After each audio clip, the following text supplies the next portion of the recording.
আসসালামু আলাইকুম রহমতুল্লাহি ওয়া সম্মানিত গাইস, আপনারা কিতা খরা আসুন নিবালা।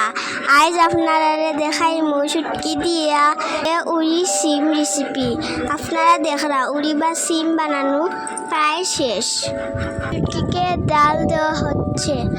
আপনারা শুটকিকে জাল দিবেন এবং নাড়াচাড়া করবেন।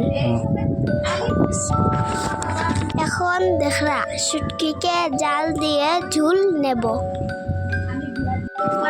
এখন উড়ি ডেগে নিব।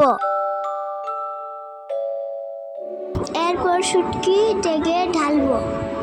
এরপর মশলা দিব, হলুদ, মরিচ, এরপর মরিচ 1 চামচ, এরপর লবণ। ঝাল হচ্ছে, সিম পাকানো শেষ, এখন শুধু খাবার পালা।